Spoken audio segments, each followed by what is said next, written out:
Tunggu dulu, saya masih berbicara dengan Pak Raden. Ya, tapi Saya jangan tadi kayak ibu tadi penyidik, berbicara, Mas, ibu diam. Anda diam dulu. Jangan kayak penyidik nanyanya, Bukan, kita yang meminta karena Anda bantuan telah dia. menuduh nama Rudiana Sindan itu klien saya, wajib saya perjuangkan. Makanya lihat berkas Anda ini. diam dulu, saya lagi berbicara dengan Pak Raden.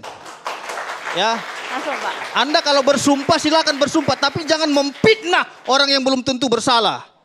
Saya tidak berfitnah karena saya punya berkasnya Anda telah semuanya. mengatakan klien Anda, demi Allah saya bersumpah bahwasannya yang merekayasa adalah Rudiana.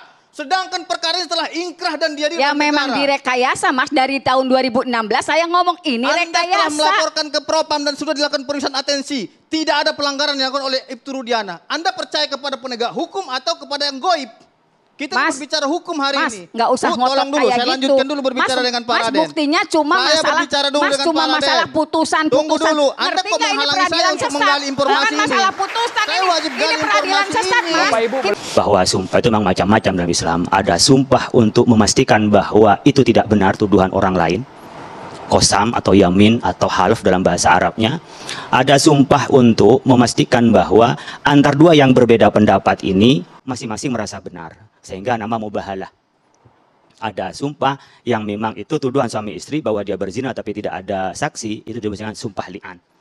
Yang pertama yang saya ingin sampaikan ketika sumpah pocong kasus ini, sama dengan sumpah-sumpah yang lain, saya pikir dengan menyebut nama Allah, yaitu billahi, wallahi, tallahi, maka dengan menyebut ba, ta, dan waw itu dengan nama Allah atau sifat Allah, itu disebut dengan sumpah.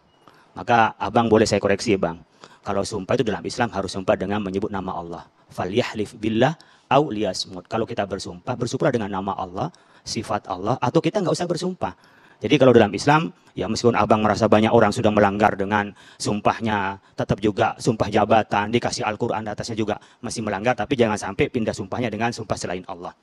Kemudian, sumpah pocong itu disebut dalam tradisi fikih namanya at-taghlid fil yamin. Memperberat, secara psikologis di dalam sumpah. Sehingga ketika orang bersumpah billahil aliyil azim alladzi ya'lamu sirra wa akhfa, artinya menyebut nama Allah dengan sifat Allah dengan keagungan Allah itu kemudian bersumpah itu untuk memperkuat bahwa sumpah ini benar-benar sakral. Kemudian diakomodir di dalam bentuk kearifan lokal menjadi sumpah pocong. Nah, sumpah pocong itu di Sampang namanya dimadegan.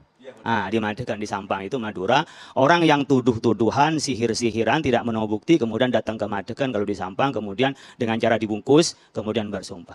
Di sini memang ada orang mengatakan setelah sumpah mati. Tidak, kalau di dalam Islam itu fanaj'al la'natullahi 'alal kadzibin, laknat Allah kepada orang-orang yang bersumpah. Jadi laknat itu bisa mati, bisa sengsara seperti abang sampaikan, hidupnya tidak baik, itu adalah laknat. Bagi orang beriman, laknat Allah itu adalah sesuatu yang sangat berat. Tidak ada yang lebih berat di dunia kecuali laknat Allah. Maka sumpah ini bagi orang yang beriman adalah paling tinggi. Makanya boleh saya menghimbau, ketika proses pengadilan itu masih bisa berjalan dengan baik, dan kemudian bisa dibuktikan dengan bukti yang baik, tolong diantara jangan sampai sumpah yang tadi abang bilang mubahalah. Ketika Rasulullah SAW itu menyampaikan tentang keterutusannya dan Allah Maha Esa, orang tidak percaya, tapi tidak bisa saling membuktikan, sudah. Natu abna'ana wa abna'akum wa nisa'ana wa nisa'akum wa anfusana wa anfusakum summa nabtahil fa naj'al la'natan 'alal kadzibin. Ayo kita kumpulkan keluarga kita. Ayo kita kumpulkan dan kita bersumpah laknat Allah bagi orang-orang yang bohong. Itu mubahalah bagi orang yang bohong. Jadi polanya itu ya pola dengan pocong, pola dengan Al-Quran taruh di atas itu at-taghlid fil yamin di dalam hal. Tapi ada at-taghlid fil yamin dalam ucapan dengan menyebut nama Allah dan sifat-sifatnya. Nah, saya pikir dalam konteks ini ketika dalam pengadilan itu berjalan dengan baik, kemudian bisa dibuktikan dengan baik, bisa berjalan dengan baik, saya pikir pengadilan saja. Sumpah itu ya jangan dulu dilakukan. Saya khawatir karena tadi gengsi, karena tadi juga mempertahankan dirinya yang berbuat salah, tapi seluruh keluarganya, keturunannya menjadi celaka. Dan kita tidak menginginkan itu sebagai bangsa Indonesia. Kalau konteks Zakatatul Pak Kiai sudah melakukan? Saya pikir ini bukan sumpahnya sumpah sendiri. Dalam konteks itu dia kan tidak melaknat siapa-siapa. Bahwa dirinya, itu dalam Islam namanya al-yamin al-bayyinatu 'alal mudda'i wal yamin 'ala man angkar. Bagi orang yang menuduh, dia harus membuktikan dengan dalil-dalil fakta-faktanya. Wal yamin 'ala man angkar. Bagi orang yang tertuduh, itu di dalam Islam kurang dikenal pembuktian terbalik. Tapi yang dikenal adalah cukuplah bersumpah bagi orang yang dituduh.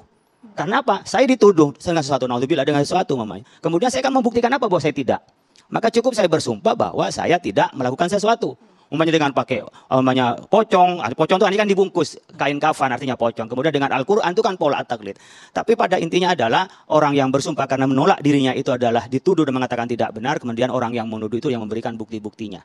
Cukup di situ. Kalau sumpah pocong yang kemarin saya saksikan, ya saya pikir adalah sah-sah saja menggunakan billahi dengan demi Allah dan akhirnya Allahu Akbar. Nggak ada kekeliruan ya, Pak redaksinya saya tidak melihat tidak ada penyimpangan. Pribadi saya, ini bukan MUI, karena MUI bukan memutuskan itu. Saya pendapat saya pribadi dan saya adalah pimpinan di MUI. Pendapat saya pribadi menyatakan sumpah kemarin ya sah-sah saja dengan menyebut nama Allah, demi Allah dan seterusnya. Tapi soal nanti menuduh seseorang saya tidak hal itu. Tapi saya melihat sumpahnya dengan menyebut nama Allah. Soal menuduh seseorang kemudian umumnya mengatakan seseorang dengan sesuatu, saya tidak menilai dalam hal itu karena saya tidak punya kapasitas. Tapi sumpahnya dengan menyebut nama Allah, kemudian dia menyatakan dirinya tidak terlibat, saya tidak melakukan, itu sudah cukup sebagai bari pembebas dirinya di hadapan Allah dan di hadapan manusia kalau dia tidak terlibat. Tapi itu bukan mubahalah, kalau mubahalah langsung dia modelnya. Gini ya Kang.